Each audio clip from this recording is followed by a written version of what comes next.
Réussir en tant que photographe ou modèle photo sur Instagram, c'est pas une mince affaire et c'est déjà la troisième vidéo que je fais sur le sujet. Aujourd'hui, on va voir plein de choses sur l'algorithme, l'évolution de celui-ci et déjà 2-3 petits trucs à savoir pour bien réussir dans votre pratique de la photo sur ce réseau social qui est Instagram. On voit ça juste après ça.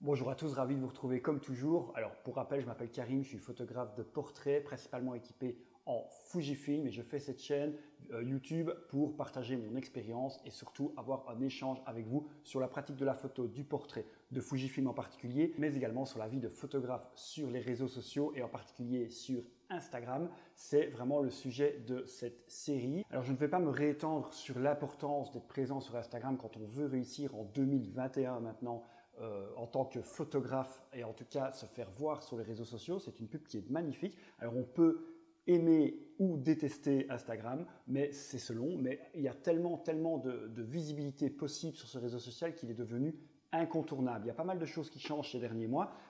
C'est devenu encore plus difficile de faire sa place sur ce réseau social. Je ne vais pas revenir encore une fois sur vraiment en détail tout ce que représente Instagram pour les créateurs de manière générale. Je vous invite à aller voir les 2 premières vidéos d'introduction que j'ai fait sur le sujet. Ici, vraiment, on va déjà commencer à plutôt dégrossir au niveau vraiment plutôt technique et surtout comment fonctionne le fameux algorithme. Quand on dit ce mot-là, on a presque peur, on a l'impression que c'est l'ennemi juré. On va voir un peu déjà comment il fonctionne. Alors les règles générales, les règles qui n'ont jamais changé, comment l'algorithme a toujours fonctionné, mais il s'est un petit peu endurci, on le verra. Et puis des choses qui sont vraiment apparues les dernières semaines et qui vont s'amplifier en 2021. Donc si vous êtes photographe ou si vous êtes modèle photo, que vous travaillez dans la photo ou dans la vidéo, cette série est vraiment faite pour vous. J'essaye vraiment d'axer mon propos sur les professionnels ou en tout cas les passionnés ou les créateurs d'images. Pourquoi? Parce que c'est vraiment particulier et la plupart des conseils qu'on a sur Internet, parce que j'en ai cherché moi-même quand j'ai démarré, la plupart des conseils qu'on a sur Internet, c'est plutôt des conseils généraux ou alors qui s'adressent vraiment à des influenceurs, des gens qui sont dans le fitness, dans le food, dans le healthy, des choses comme ça, des choses qui fonctionnent très très bien sur Instagram. Pourtant, Instagram est à la base un réseau social d'images, de partage de photos, donc c'est vraiment un terreau magnifique pour les photographes et les modèles photos, mais c'est très compliqué de se faire sa place et c'est très compliqué de réussir puisque nous, par exemple, les photographes, on n'est pas vraiment considérés comme des influenceurs, mais plutôt comme des professionnels, mais pourtant on est des créateurs, donc on n'est pas vraiment une entreprise, donc c'est assez compliqué. Voilà, j'espère que cette série, tout au long des épisodes, va pouvoir vous aider et puis n'hésitez pas à évidemment répondre à mes vidéos, à mettre des commentaires, à apporter votre pierre à l'édifice, parce qu'évidemment, je ne sais pas tout et j'espère encore apprendre des choses de vous, bien entendu. La première chose dont on va parler, c'est l'algorithme. Alors, premier postulat de départ qui est important, c'est que moi, je ne considère absolument pas l'algorithme d'Instagram comme mon ennemi et malheureusement, beaucoup trop de gens considèrent l'algorithme comme un ennemi. Alors, évidemment, ça peut être quelque chose de difficilement franchissable ou compréhensible, ça je vous l'accorde, et il est de plus en plus difficile à dompter qu'avant. Mais si on en fait son ennemi, directement on part perdant sur Instagram puisque l'algorithme gagnera toujours. On a vraiment une intelligence artificielle qui évolue de plus en plus. Les ingénieurs d'Instagram et de Facebook donc essayent de le faire évoluer pour évidemment que ce soit le plus rentable pour eux. Ça reste une entreprise privée, n'oublions pas. Donc évidemment, le but de Facebook et d'Instagram, puisqu'Instagram appartient à Facebook, c'est que vous restiez le plus longtemps possible sur la plateforme. Donc le but, c'est qu'ils fassent de leur algorithme quelque chose qui vous propose du contenu que vous aimez pour que vous restiez sur la plateforme, bien entendu. Pourquoi? Pour que vous soyez sujet aux publicités, etc. Donc le but, c'est de rester le plus longtemps possible sur la plateforme pour être un client potentiel des publicités qui y passeront. Donc l'algorithme est censé être l'ami de tous, des utilisateurs, mais également des créateurs, parce que quand on a compris comment il fonctionne, il va normalement vous accorder plus de visibilité. Le truc, c'est que la concurrence, elle est de plus en plus féroce, et donc cet algorithme doit vraiment répartir cette visibilité entre de plus en plus d'utilisateurs, et surtout de plus en plus d'utilisateurs de qualité qui proposent du contenu de qualité. Si vous permettez, d'abord, je vais vous expliquer comment fonctionne l'algorithme de manière générale, comment il a toujours fonctionné, comment il continuera à fonctionner. C'est juste que avec l'augmentation du nombre d'utilisateurs, eh bien, bêtement, ces règles générales deviennent encore de plus en plus dures avec chacun des créateurs, puisque même si on les respecte bien, en tout cas, ce n'est pas des règles, mais si on comprend bien comment ça fonctionne, même si on a l'impression d'aller dans le bon sens, ce n'est pas pour ça qu'on va directement monter dans le top de la visibilité, puisqu'il y a une concurrence qui est énorme. Cet algorithme, comment fonctionne-t-il? Surtout quand vous postez un nouveau contenu. En gros, quand vous allez faire une nouvelle publication, l'algorithme va d'abord le montrer à vos super fans. Qu'est-ce que sont vos super fans? Ce sont vraiment ce noyau dur de followers que vous avez, qui vous suivent vraiment parce qu'ils adorent ce que vous faites. Donc c'est ceux qui interagissent le plus. Vous les connaissez certainement, il y en a même que vous devez connaître par cœur alors que vous ne les avez jamais rencontrés. Ce sont ceux qui vont liker dans les premières secondes, les premières minutes vos publications, qui ont peut-être activé la petite cloche. Petite parenthèse d'ailleurs, activer les notifications, c'est parfait pour la visibilité. Donc essayez d'inciter un maximum vos followers à activer les notifications au-dessus à droite de votre profil. Ça permet en fait, il y a une petite cloche qui a été créée d'ailleurs, ça permet en fait à chaque follower d'être averti quand vous publiez et donc vous êtes sûr d'avoir de l'engagement. Parenthèse terminée. Et donc voilà, ces super fans, c'est ceux qui interagissent tout de suite, qui ne font pas que liker évidemment, qui commentent souvent, qui partagent ou qui sauvegardent vos photos. Ça c'est très très très important. Et donc ça, ce sont les super fans. Et quand vous allez publier, l'algorithme, il va montrer vos publications d'abord, la première strate à vos super fans. Et il va regarder comment eux réagissent. Et là, l'algorithme, il est sévère, très très sévère avec vos super fans. Il faut un taux d'engagement qui est hyper élevé. Si d'habitude, vous avez 80 à 90% de vos super fans qui réagissent à chaque publication et que là, il n'y a que 75% de vos super fans qui vont réagir à votre publication, déjà pour l'algorithme, c'est mauvais signe. C'est que la publication est peut-être moins digne d'être vue par d'autres. Donc, il faut absolument que vos super fans réagissent très très bien. C'est pour ça que c'est important, ça fera d'ailleurs l'objet d'une autre vidéo plus tard, mais de bien analyser vos statistiques pour voir quand vos fans sont à quelle heure vos fans sont le plus actifs sur Instagram pour publier à ce moment-là, pour avoir plus de chances que vos super fans soient actifs à ce moment-là. N'hésitez pas également à faire des stories et demander aux gens quand vous voulez, quand ils veulent que vous publiez ou quand ils sont le plus souvent là sur la plateforme, qu'ils vous répondent, puisque en faisant des stories avec des questions, la plupart des gens qui vont y répondre sont également vos super fans. Donc les réponses vont être très très précieuses, donc n'hésitez pas à leur poser également la question. Quand vos super fans auront réagi, donc ça c'est dans les toutes premières minutes de votre publication, c'est d'abord eux qui vont la voir. Quand vos super fans auront réagi à la publication, si c'est plutôt positif et que le taux d'engagement est plutôt positif, Instagram va le montrer plus ou moins, selon justement la qualité de la réaction de vos super fans, à vos fans. Ça, ce sont des gens qui ont l'habitude de réagir régulièrement, mais pas systématiquement à vos publications, qui likent régulièrement, mais sans avoir un engagement qui est très fort, comme un partage systématique ou une sauvegarde photo ou un commentaire systématique. Mais si on a des gens qui aiment régulièrement vos photos, on va leur montrer dans un deuxième groupe. Et alors là aussi, l'algorithme va voir comment ceux-ci réagissent. Si ceux-ci réagissent bien ou plus que d'habitude, donc si par exemple ces fans réagissent même un peu plus comme des super fans en sauvegardant, en commentant, etc., donc ça veut dire qu'ils ont plus d'engouement que d'habitude sur votre publication. Dans une troisième période, l'algorithme va le montrer à vos followers généraux, ceux qui n'ont pas l'habitude de réagir souvent. En fait, l'algorithme va se rappeler à leurs bons souvenirs. Il va rappeler à vos followers les moins actifs que vous existez toujours et que vous publiez. Eux auront la chance de voir votre publication seulement si les fans et les super fans ont bien réagi. Et si tout ce petit monde, donc ces followers en général, super fans, fans, et puis seulement les followers généraux, ont bien réagi positivement, ils se sont engagés de manière positive. Alors on ne connaît pas exactement ce que l'algorithme attend en taux d'engagement, ça c'est assez nébuleux, mais on peut imaginer que l'algorithme est plus exigeant avec des petits comptes. Pourquoi? Parce qu'on est censé avoir plus de super fans dans des petits comptes, et un petit peu plus coulant au niveau du taux d'engagement pour les gros comptes, puisque c'est impossible d'avoir 200 000 followers et 20% de taux d'engagement. On le verra ça aussi dans une prochaine vidéo sur le taux d'engagement. Donc voilà, si on a un bon taux d'engagement supérieur à la moyenne, on va dire, des comptes identiques aux nôtres, avec le même nombre de followers et le même type de contenu, eh bien l'algorithme va dire ok, là maintenant je vais commencer à le montrer plus ou moins selon le succès qu'a eu la publication sur les followers. Je vais commencer à le tester sur des gens qui ne suivent pas ce compte. Et comment va-t-il le montrer? Deux choses. Il va le montrer soit via les hashtags, soit via l'Explorer. Via les hashtags, ce sont les hashtags, et ça aussi, il y aura une vidéo qui parlera principalement des hashtags et comment bien les choisir, mais ce sont évidemment les hashtags que vous allez mettre dans votre description ou sur le premier commentaire de votre publication, vous avez le choix.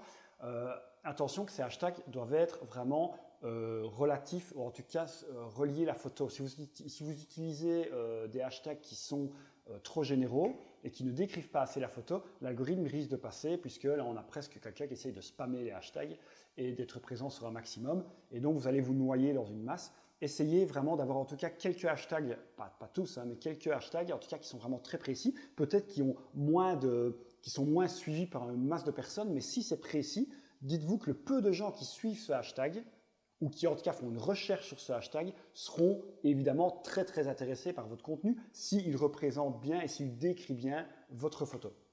Par après, si ces petits hashtags fonctionnent bien, il est possible que sur des hashtags plus généraux, mais il faut toujours que ce soit en rapport avec votre photo. Si vous publiez un portrait et que vous mettez hashtag joli chien, ça n'ira évidemment pas, sauf si c'est un portrait de chien évidemment. Mais enfin, vous comprenez l'idée. Donc en fait, ça ne peut pas fonctionner si vos hashtags n'ont rien à voir avec la publication. Et ça, l'algorithme le voit tout de suite. Pourquoi? Parce que simplement, l'algorithme va voir que le contenu de votre photo, puisqu'il y a une analyse du contenu du photo par l'algorithme, n'a rien à voir avec tous les contenus des autres photos reliées à cet hashtag. Et donc, il va directement le bannir du hashtag et elle ne sera jamais vue. Donc, ça doit être vraiment très relatif, avec des hashtags très précis et d'autres un peu plus généraux, mais qui restent quand même dans le même thème. Ça, c'est très important. Et comme je vous le dis, il y aura une vidéo sur les hashtags de manière plus générale. Et l'autre, c'est l'Explorer. L'Explorer, c'est quand vous appuyez sur cette petite loupe pour faire une recherche de contenu, etc., vous avez vraiment tout un contenu qui est relatif à ce que vous proposez vous comme contenu et ce que vous aimez, donc ce que vous likez en tant qu'utilisateur et ce que vous commentez. Là aussi, l'algorithme va le tester dans l'Explorer plus ou moins selon le succès que la publication aura eu sur vos followers. S'il y a eu un succès énorme, il va donner plus de chances de réussir dans l'onglet. Ces deux choses, le référencement dans les hashtags et dans l'Explorer, c'est ce qui va vous permettre peut-être d'avoir une chance d'agrandir votre communauté et de vous faire connaître par des gens qui ne vous connaissent. D'où l'importance, et je reviens sur ce dont j'avais parlé dans les précédentes vidéos, de votre niche. C'est très important de vous constituer une niche qui est très très précise, très précise. Encore une fois, je reviens sur le fait, si vous faites du portrait féminin, ne commencez pas de temps en temps à poster une vidéo de paysage. Vous allez perdre vos followers, soit ils vont se désengager, soit ils vont moins réagir à vos photos. Si quelqu'un s'était abonné à vous parce que vous publiez du portrait et puis de temps en temps vous publiez du paysage, il ne va certainement pas réagir ou s'engager sur les photos de paysage, donc l'algorithme va se dire lui n'est pas intéressé par ce contenu, donc je vais moins lui montrer effet boule de neige. Ces gens-là qui étaient intéressés par le portrait vont de moins en moins voir vos contenus, même ceux de portrait, puisqu'ils se sont noyés dans les autres types de contenus. Et donc, vos followers vont moins réagir et donc vos publications seront moins montrées aux autres. Donc, c'est très très important. Vous constituez une niche, vraiment une niche d'utilisateurs. Il vaut mieux qu'ils soient moins nombreux mais très intéressés que très nombreux et peu intéressés par votre contenu.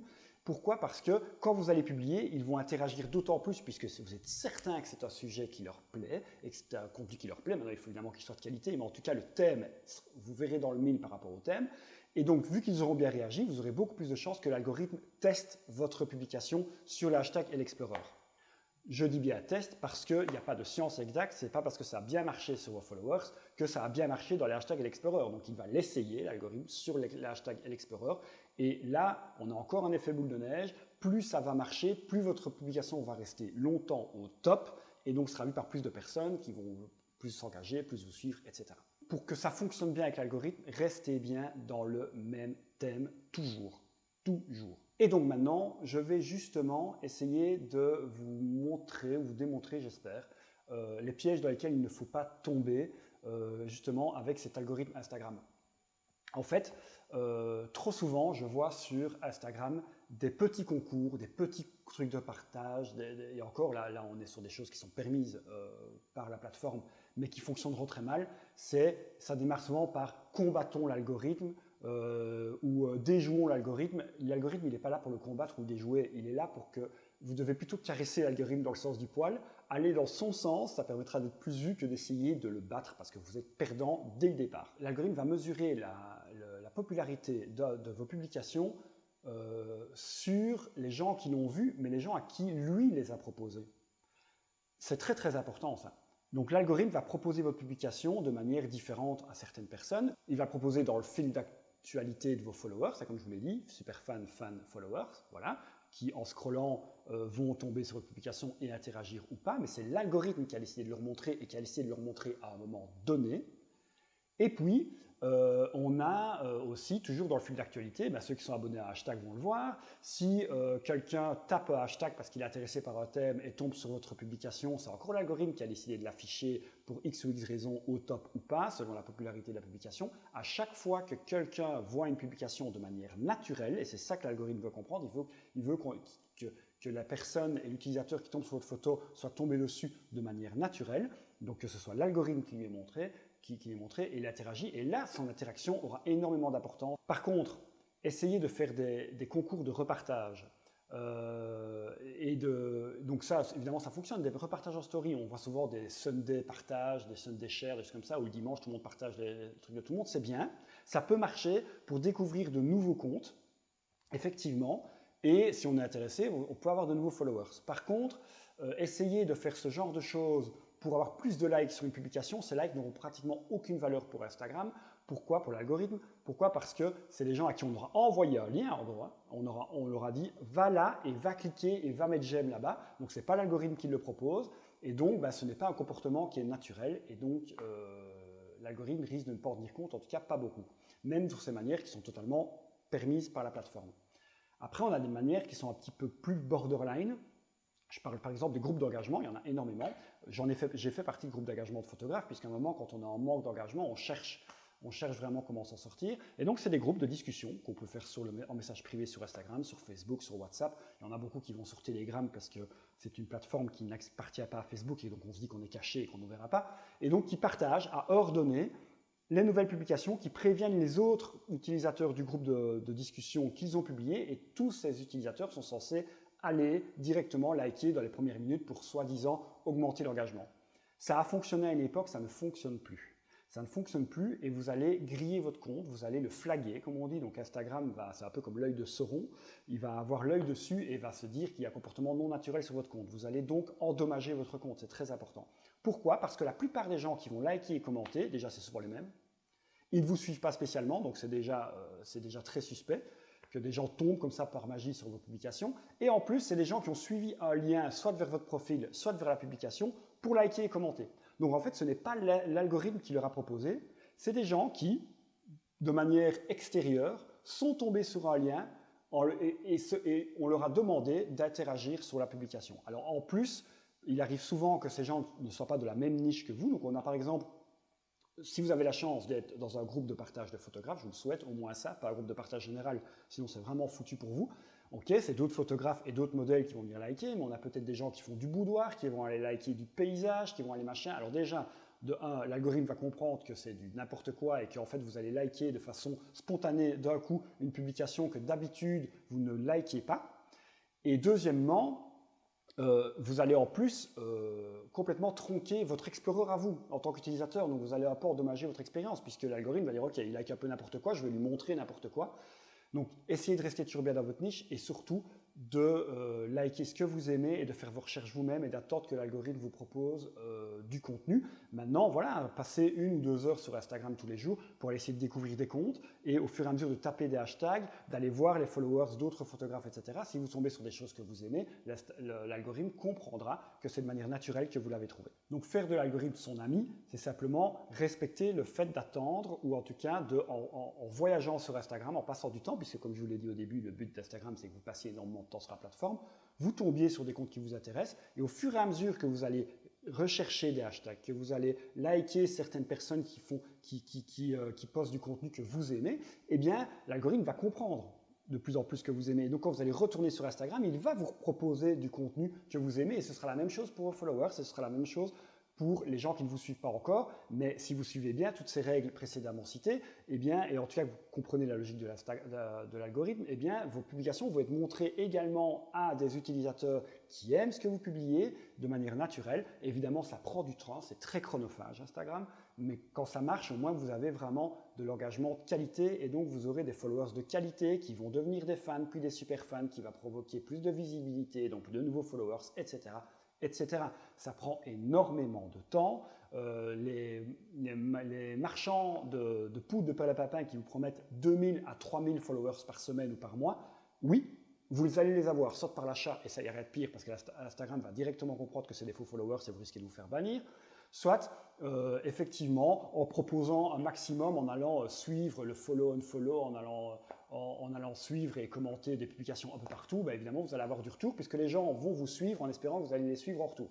Donc à un moment, ils vont de toute manière partir. Maintenant, voilà, attention, il y a plein de tips, il y a plein de petits trucs et astuces pour quand même essayer de se faire un peu plus voir sur Instagram tout en respectant l'algorithme et qui va permettre de grandir, et on le verra au fur et à mesure des vidéos. On va vraiment rentrer dans le sujet, dans le vif du sujet au niveau photo et visuel et vraiment dans le monde de la photo au niveau d'Instagram, et vous allez voir qu'en respectant certaines petites choses, en appliquant, en faisant quelques petits micro-changements sur votre compte, vous allez pouvoir vraiment grandir sur Instagram.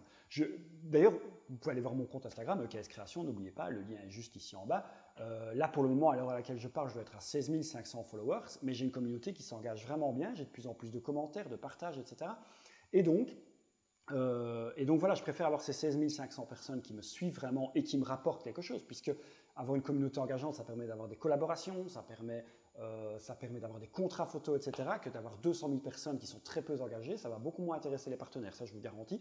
Donc voilà, mon but pour moi, c'est vous aider à avoir vraiment un compte qui est très très engagé. Je me suis fixé un objectif, j'espère passer entre 20 et 25 000 followers d'ici la fin de l'année 2021. Vous voyez, ce n'est pas hyper gourmand. Je ne suis pas en train d'espérer avoir 200 000 personnes d'ici la fin de l'année parce que ce ne serait pas naturel. Je ne vois pas très bien comment y arriver de manière crédible. Alors, maintenant qu'on a vu comment l'algorithme a toujours fonctionné et comment il continuera à fonctionner, eh bien, on va voir maintenant les petits changements qu'il y a eu ces dernières semaines, ces derniers mois. Alors, il faut savoir que l'algorithme ne change pas, la plateforme ne change pas de manière du noir au blanc d'un coup pour tous les utilisateurs. Donc il y a certaines choses que certains utilisateurs subissent ou doivent s'adapter dans certaines parties du monde avant d'autres, puisque Instagram teste, et puis au niveau question de serveur également, ne commence pas à faire des updates de tout le monde en même temps. Mais on est vraiment en train d'assister à un changement, on voit vers quoi on va.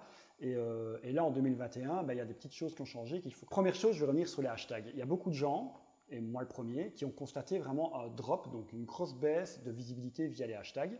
En fait, ça revient à ce que je vous disais tout à l'heure, il faut être beaucoup plus précis qu'avant. Donc maintenant, Instagram est très sévère sur les hashtags généraux.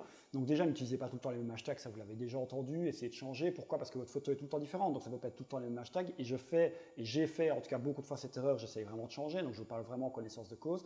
N'utilisez pas tout le temps les mêmes hashtags.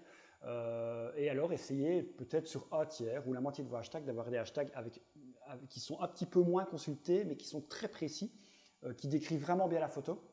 Et donc, les gens qui, à l'avenir, feront une recherche sur ce hashtag ont beaucoup plus de chances de tomber sur votre photo. Donc, il y aura peut-être beaucoup moins de passages de trafic, mais par contre, le trafic qui va arriver sur votre photo via les petits hashtags, il est très qualifié. Et donc, c'est sûrement des gens qui risquent de s'engager beaucoup plus, voire de vous suivre. Et puis, alors après, vous pouvez, sur les quelques hashtags, un tiers de hashtags par exemple, faire des choses plus générales, mais toujours bien sûr parler de, si vous faites du portrait comme moi, de portraits, de photos, etc. Mais de manière plus générale, puisque, encore une fois, dans ce test d'algorithme, si ça a bien marché sur les petits hashtags, c'est le système de l'escalier, l'algorithme va vous tester sur les plus gros. Mais il faut d'abord que ça marche sur les petits. Si vous mettez que des gros, ça ne fonctionnera pas. Et si vos petits hashtags ne sont pas pertinents par rapport au contenu, là aussi, l'algorithme va vite le comprendre et donc ne va pas vous montrer même sur les petits. Alors là, vous partez directement à zéro, il n'y aura aucun engagement sur les hashtags. La deuxième chose, et ça lié un petit peu, on a un drop sur les hashtags, c'est vrai, mais par contre, vous avez peut-être pu le constater comme moi, on a beaucoup plus, quand vous faites du contenu de qualité, en tout cas je vous le souhaite, quand on a beaucoup plus de visibilité sur l'Explorer. Moi, j'ai presque un vase communicant. Ce que j'ai perdu sur les hashtags, je l'ai eu sur l'Explorer. Donc, en fait, là, les gens, dans leur Explorer, vont voir mes publications.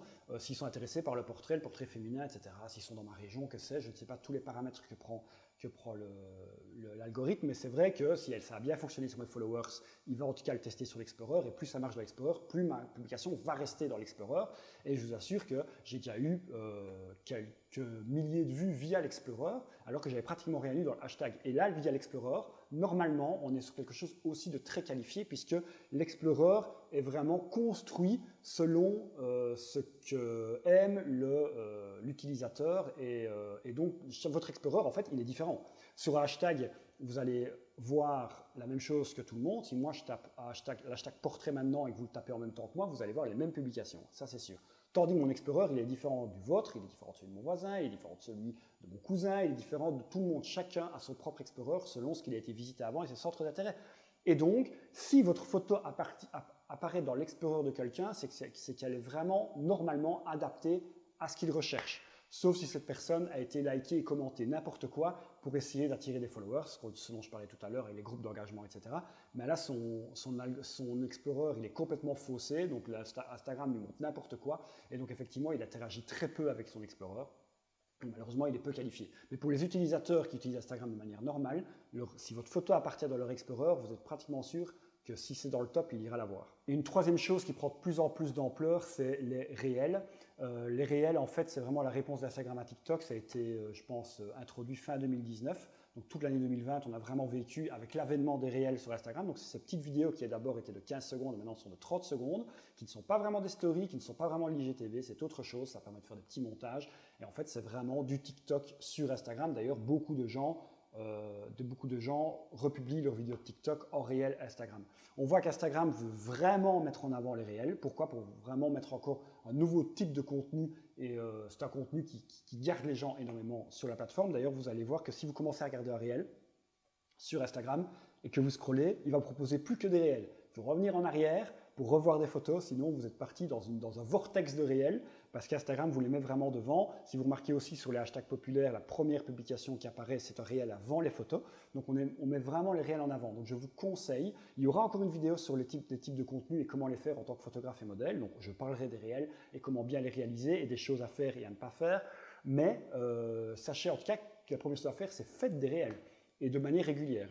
Là, maintenant, j'ai vraiment décidé d'en faire plus. J'en avais déjà fait quelques-uns, mais de manière espacée, mais je vois vraiment le retour que ça a. Pas spécialement au niveau du nombre de vues, et il y en a certaines qui ont beaucoup de vues et d'autres moins, mais par contre, au niveau du retour qualitatif et du nombre d'abonnés. Donc, faites des réels de manière régulière. Pourquoi pas toutes les 3 publications ou toutes les 4. En plus, dans votre feed, ce sera assez joli d'avoir des réels de manière régulière. Donc faites-en parce que Instagram adore que vous en fassiez et va vous mettre en avant, je vous le garantis. Voilà, j'espère que cette vidéo vous a plu. N'hésitez pas en commentaire à me donner votre expérience en tant que photographe ou modèle sur Instagram. N'hésitez pas à me poser des questions, n'hésitez pas à me donner 2-3 trucs. Également, ce que vous avez appris sur Instagram. Toute la communauté pourra en bénéficier et ça me ferait super plaisir. Évidemment, vous puissiez participer de cette manière. N'hésitez pas à aller voir mon compte Instagram. Le lien se trouve juste ici en dessous. Allez voir le compte de manière générale, bien entendu, et commentez, likez et interagissez avec mes publications uniquement si ça vous plaît, bien entendu, pour rester cohérent avec ce que je viens de vous dire. Dans les prochaines vidéos de cette série, on va parler vraiment un peu plus de la manière de construire ce contenu, de construire son feed, quel type de contenu faire. Il y a plein de choses à raconter sur Instagram, comment bien choisir ses hashtags, etc. Et puis je vous donnerai 2-3 petits trucs et pourquoi pas 2-3 petits objectifs ensemble qu'on va se donner pour essayer chacun de faire grandir notre compte. En tout cas, restez bien connectés à la chaîne. Évidemment, il y a d'autres choses qui vont arriver en plus d'Instagram, bien entendu. Principalement sur cette chaîne, on parle de photos. Donc il y a des choses sur la retouche, on me l'a beaucoup demandé, qui vont arriver, sur la retouche infrarouge, sur Lightroom, sur Photoshop, sur Fujifilm, bien entendu, avec du test matériel. Ça arrive très vite. Donc merci, restez bien connectés et à très vite. Salut!